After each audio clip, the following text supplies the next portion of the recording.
বন্ধুরা নমস্কার। আজকে রান্না করব ছানা তরকারি বা পনিরের তরকারিও বলে।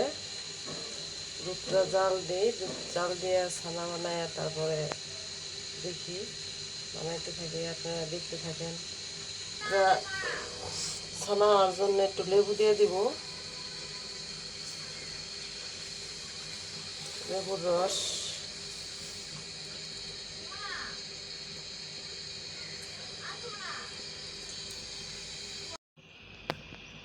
বন্ধুরা এই যে ছানা তরকারি আপনাকে তো দেখাইলাম, দুধ ছানা করতে সব, কিন্তু আমি দুধটা জমাইতে পারি নাই, নষ্ট করলাম। অল্প একটু এই যে হয়েছে, এতটুক দিয়ে তরকারি রান্না করে দিব। মেয়ের জ্বর আইছে, একটু খাইব না তরকারি, ছানা তরকারি। 1 কেজি দুধের থেকে দুধ একবারে আমি নষ্ট করলাম দুধটারে। আপনাকে তো দেখাইলাম দুধ জাল দিতে সময়।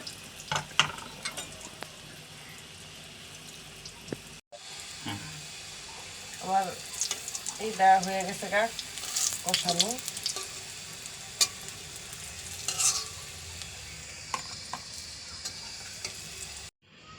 কড়াইতে তেলটা দিয়ে নিচ্ছি, আলু দিয়ে ভাজে নিব।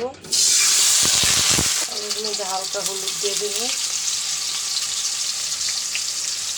আর লবণ দিয়ে ভাজবো। তারপরে সম্বার দিব, রান্না করব।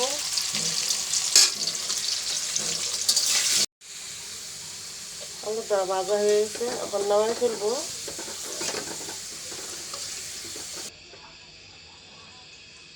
জিরা তেজপাতা সম্বার দিছি, আলুটা দিয়ে নেবো তেলে।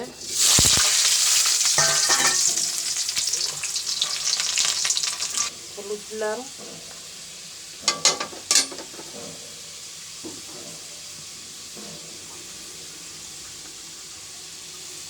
মরিচের ফাঁকি দিলাম,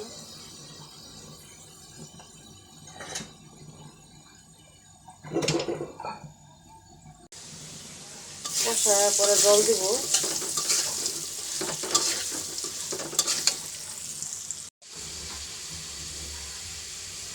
জল দেবো লাগবে,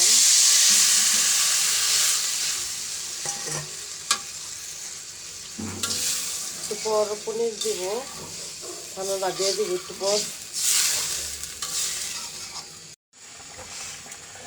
যখন ছানাটি দিয়ে দিলাম।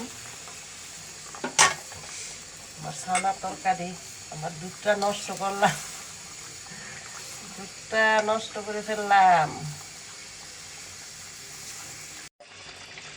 আমি এখন তরকারিটা নামাই ফেলবো। মশলা দিয়ে জিরা বাটা দিছি, গরম মশলা বাটা দিছি, একটু বাইটা দিছি।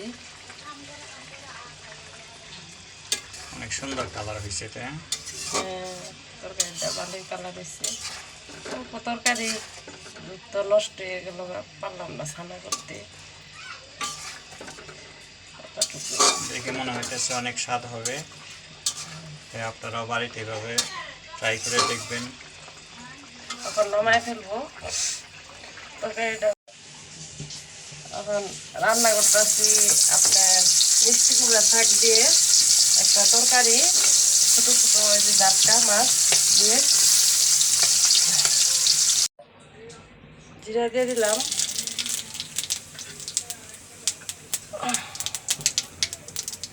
পেঁয়াজ দিলাম,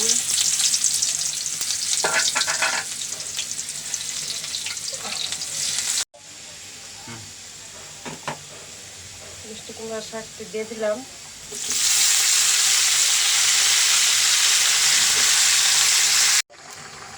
বন্ধুরা মাছটা আগে দিয়ে ফেলাইছি, এখন জিরা বাটা দিয়ে নামাই ফেলবো। আমার তরকারিটা হয়ে গেছে। আপনারা বলবেন ছানা তরকারি, মিষ্টি কুমড়া তরকারি, মিষ্টি কুমড়া ডাঁটার তরকারি, ডোগার মাছ দিয়ে রান্না করছি, এরকম হয়েছে। বন্ধুরা আমার তরকারি হয়ে গেছে, মিষ্টি কুমড়া তরকারি, মিষ্টি কুমড়া লাইয়ের টুকা তরকারি মাছ দিয়ে হয়েছে, আর এই যে ছানা তরকারি।